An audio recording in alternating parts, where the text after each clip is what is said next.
వృధాగా కిందికి సముద్రంలో పోయి కలుస్తూ ఉంటాయో వాటిని ఒడిసి పట్టి ప్రతి నీటి బొట్టును కూడా తెలంగాణలోని బీడు భూములకు మళ్లించాలనే ఒక అద్భుతమైన ఆలోచన చేసి మేడిగడ్డ నుంచి మొదలు పెడితే అన్నారం సుందిల్లా బరాజులతో సహా ఒక 19 బరాజులు, రిజర్వాయర్లు, పంప్ హౌజులు, 100 కిలోమీటర్ల గ్రావిటీ కాలువలు, 1000 కిలోమీటర్ల పిల్ల కాలువలు, ఓవరాల్ గా చూసుకుంటే ప్రపంచంలోనే అతిపెద్దదైన multi stage lift irrigation project Kaleshwaram రూపంలో కేసీఆర్ గారు నిర్మించడం వల్ల భారతదేశంలోనే తెలంగాణ రాష్ట్రం ధాన్య భాండాగారంగా మారింది.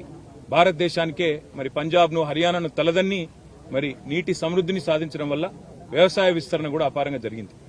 దురదృష్టం మరి మేడిగడ్డలో జరిగిన ఒక చిన్న సంఘటనను పట్టుకుని దానిని భూతద్దంలో చూపెట్టి మొత్తం కాళేశ్వరం ప్రాజెక్టే ఒక విఫల ప్రయత్నంగా చేసే క్రమంలో భాగంగా రేవంత్ రెడ్డి గారి ప్రభుత్వం గత 8 నెలలుగా లక్షలాది మంది రైతుల జీవితాలతో చెలగాటమాడుతా ఉన్నది. సరిగ్గా ఇదే రోజు పోయిన సంవత్సరం ఎక్కడైతే ఈ రోజు మేము నిల్చొని ఉన్నామో లోవర్ మానేర్ డ్యామ్ లో 12 పైచిల్కు టీఎంసీలు ఆనాడు, అంటే సగానికి పైగా కెపాసిటీ ఆనాడు లోవర్ మానేర్ డ్యామ్ లో ఉండేది. సరిగ్గా ఇంకో 5 రోజుల తర్వాత పంపింగ్ అనేది టైం చేయడం వల్ల ఎల్ఎండి 24 టీఎంసీలు కూడా ఆనాడు మేము నింపి రైతుల గుండెల్లో ఒక భరోసా నింపగలిగినాం. కానీ ఈ సంవత్సరం ఇప్పుడే అధికారులతో మాట్లాడుతూ ఉంటే అధికారులు స్పష్టంగా చెప్తా ఉన్నారు, ఇప్పటికి 45% తక్కువ వర్షపాతం నమోదైంది ఈ సంవత్సరం. భవిష్యత్తులో సెప్టెంబర్ మాసం దాకా వర్షాలు కురిసే అవకాశం ఉన్నా దానికి గ్యారంటీ లేదు. కాబట్టి పంపింగ్ అనేది ఇంకా మేము నిర్ణయం తీసుకోలేదు అని అధికారులు చెప్తా ఉన్నారు. ఇవాళ అక్కడ లక్షల క్యూసెక్కుల నీళ్లు కిందికి పోతా ఉన్నాయి ప్రతిరోజు కిందికి గోదావరి నదిలో. మేము అందుకే మా పార్టీ యొక్క శాసనసభ్యులు, శాసన మండలి సభ్యుల ఒక బృందం ఈరోజు అసెంబ్లీ సమావేశాలు ఉన్నప్పటికీ అందరం బయలుదేరి ఇక్కడికి వచ్చి ఇక్కడ ఎండిపోతున్న లోవర్ మానేర్ డ్యాము, దానిపైన ఉన్న మిడ్ మానేర్ డ్యాము, ఆ పైన ఉన్న ఎస్ఆర్ఎస్పీ, అదేవిధంగా ఫ్లడ్ ఫ్లో కెనాల్ మీద ఉన్న వేలాది మోటార్లు, ఇవన్నీ కూడా మరి చూడడానికి, అదేవిధంగా ప్రభుత్వాన్ని డిమాండ్ చేయడానికి రంగనాయక సాగర్ గాని, మల్లన్న సాగర్ గాని, కొండపోచమ్మ సాగర్ గాని, అన్నపూర్ణ రిజర్వాయర్ గాని వీటన్నిటినీ నింపినట్టయితే రైతుల్లో ఒక భరోసా నింపినట్టయితది. సాగునీటి విషయంలో ఒక పూర్తి స్థాయి స్పష్టత రైతులకు వస్తుందనే ఉద్దేశంతో మేము ఈ కాళేశ్వరం సిస్టంలోని రిజర్వాయర్లు, అదేవిధంగా పంప్ హౌజులు వాటి సందర్శనకు బయలుదేరి రాష్ట్ర ప్రభుత్వ దృష్టికి ముఖ్యంగా తీసుకుని ఒక్క విషయం రాదలిచినాం. రైతులు ఆందోళన చెందుతా ఉన్నారు. మీరు రాజకీయపరమైన కక్ష పెట్టుకుని ఇవాళ పంపింగ్ స్టార్ట్ చేయకుండా కాళేశ్వరం స్కీమ్ లో నీళ్లు ఇవ్వకుండా మళ్లీ రేపు ఒకవేళ ఈ తక్కువ వర్షపాతం నమోదైందని లేదా వర్షాలు పడలేదని తద్వారా రిజర్వాయర్లు నిండలేదని చెప్పి మీరు సాకులు చెప్పి రైతులకు, రాష్ట్రంలోని మరి ప్రజలందరికీ నష్టం కలిగించే ప్రయత్నం ఏదైతే చేస్తున్నారో ఇది మంచిది కాదు. ఇవాళ కన్నెపల్లి దగ్గర బ్రహ్మాండంగా మీరు పంపు ఆన్ చేస్తే ఈ అన్ని రిజర్వాయర్లు కూడా పైన 90 టీఎంసీలలో ఈరోజు కేవలం అక్కడ 23-24 టీఎంసీలు ఉంది శ్రీరామ్ సాగర్ లో అని చెప్తున్నారు. తర్వాత మిడ్ మానేర్లో 5 టీఎంసీలు ఉన్నది, ఎల్ఎండిలో 5 టీఎంసీలు, అంటే 140 టీఎంసీలకు గాను ఈరోజు కేవలం మనకు 35 టీఎంసీలు కూడా నిండి లేదు. ఒక పెద్ద ఎత్తున పంపింగ్ చేసుకునే అవకాశం, వెసులుబాటు ఉంది.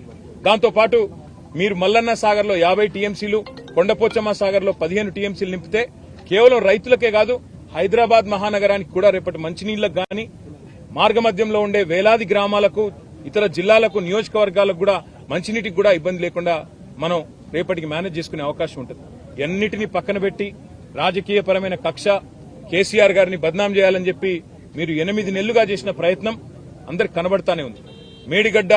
మేడి పండైపోయిందని, మేడిగడ్డ ఏదో కొట్టుకపోతుందని, లక్షల కోట్లు కొట్టుకపోయినాయని మీరు చేసిన ప్రచారాలన్నీ ఉత్తివే అని చెప్పి స్పష్టంగా తేలిపోయింది. ఇవాళ మా శాసనసభ్యుల బృందం, మా శాసన మండలి సభ్యుల బృందం మేమందరం కూడా క్షేత్రస్థాయి పరిశీలనకు వచ్చి ఎండుతున్న రిజర్వాయర్లు, మండుతున్న రైతుల గుండెలు ఇవన్నీ శాసనసభ సమావేశాల్లోనే మీ దృష్టికి తేవాలన్న ఉద్దేశంతోనే మా పార్టీ అధినాయకులు కేసీఆర్ గారి ఆదేశం మేరకు, గంగుల కమలాకర్ గారి సూచన మేరకు మేమందరం కూడా రావడం జరిగింది.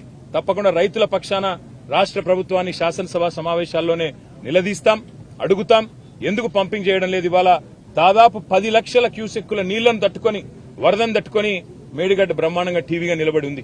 అందుకే మేమనేది రాజకీయాలు వదిలిపెట్టండి, ఎలక్షన్లు అయిపోయినాయి, ఇంకా కూడా రాజకీయ ప్రయోజనాల కోసం, రాజకీయం కోసం వాళ్ళ రైతుల జీవితాలతో చెలగాటం ఆడవద్దని చెప్పి కూడా రేవంత్ రెడ్డి గారికి, ప్రభుత్వానికి విజ్ఞప్తి చేస్తూ అధికారులతో మా సంప్రదింపులు కొనసాగుతాయి. అవసరమైతే అన్ని రిజర్వాయర్లు పోతాం. ఈరోజు కేవలం ఎల్ఎండికి వచ్చినాము. రేపు ఉదయం కన్నెపల్లి పంప్ హౌస్ పోతా ఉన్నాం. అదేవిధంగా మేడిగడ్డ బరాజ్ పోతా ఉన్నాం. అక్కడ కాళేశ్వరం వాతావరణం అనుకూలిస్తే అన్ని కూడా రేపు మధ్యాహ్నం లోపల చేసి మళ్లీ శాసనసభ సమావేశాలకు తిరిగిపోతాం. పాత్రికేయ మిత్రులకు కూడా విజ్ఞప్తి, దయచేసి రైతుల వెతలను, ఎండుతున్న రిజర్వాయర్లను కూడా మీరు కూడా దయచేసి ప్రభుత్వ దృష్టికి వచ్చే విధంగా మీరు కూడా ఈ అంశానికి ప్రాచుర్యం కల్పించాలి, ప్రచారం కల్పించాలని చెప్పి కూడా విజ్ఞప్తి. Thank you sir. అంటే ఇప్పుడున్న దశలో ఆ నీరు ఫ్లోటింగ్ ఉంది కదా, ఈ టైంలో పంపింగ్ చేసే అవకాశం ఉంటుందా? రేపు కన్నెపల్లి పంప్ హౌస్ దగ్గర ఈ టైంలో కాదు బ్రదర్, 40,000 క్యూసెక్కులు దాటితే ఎప్పుడైనా పంప్ చేయొచ్చు. ఇప్పుడు అక్కడ 10 లక్షల క్యూసెక్కుల నీళ్లు కిందికి వృధాగా పోతున్నాయి. వందలాది టీఎంసీల నీళ్లు కిందికి పోతున్నాయని చెప్పి ఇంజనీర్లే చెప్తా ఉన్నారు. ప్రభుత్వ ఆదేశాలు రాలేదని చెప్తున్నారు. కాబట్టే మేము ప్రభుత్వాన్ని కోరుతున్నాం, వెంటనే రివ్యూ చేయండి, చేసి రైతుల గుండెల్లో భరోసా నింపండి. ఎప్పుడైనా చిన్న ఇదేం పెద్ద అర్థం కాని ముచ్చట కాదు బ్రదర్. ఎప్పుడన్నా మన ఇంట్లల్లో నీళ్లు వస్తాయి, ప్రతిరోజు గంటనో 2 గంటలో నీళ్లు వస్తాయి. ఇది మున్సిపల్ నీళ్లు. ఏం చేస్తాం మనం? ఇంట్లుండే బిందెలన్నీ నింపుకుంటాం, ఇంట్లుండే కుండలన్నీ నింపుకుంటాం, డ్రమ్ములు ఉంటాయి డ్రమ్ములు నింపుకుంటాం, పెట్టుకుంటాం. ఎందుకు? వచ్చేది గంటనో 2 గంటలో కాబట్టి దెబ్బన నింపుకొని పెట్టుకుంటాం. మేం చెప్పేది కూడా కదే. కింది గుత్తగా పోతున్నాయి నీళ్లు, వాటిని పంపు చేసి మొత్తం ఎస్ఆర్ఎస్పీ నుంచి మనం కట్టిన కాళేశ్వరంలో కట్టుకున్న రిజర్వాయర్లు అన్ని నింపుకుంటే 240 పైచిలకు టీఎంసీల నీళ్లను ఆపుకోవచ్చు. 240 టీఎంసీలు అంటే 24 లక్షల ఎకరాలకు నీళ్లు ఇవ్వచ్చు. ఒక టీఎంసీతో 10,000 ఎకరాలకు నీళ్లు ఇవ్వచ్చు. నీళ్లున్నాయి, తప్పకుండా వెంటనే నింపి పెట్టండి అని చెప్తున్నాం. అంతకంటే ఇలా బేసిజాలకు పోవాల్సిన అవసరం లేదు. మేము చెప్పినాం కాబట్టి చేయొద్దు అనే ఆలోచన వద్దు, రైతుల కోసం చేయమని ప్రభుత్వాన్ని కోరుతున్నాం. అసలైన తొలి వెలుగు. ఫాలో వాట్సాప్ @తొలి వెలుగు అఫీషియల్.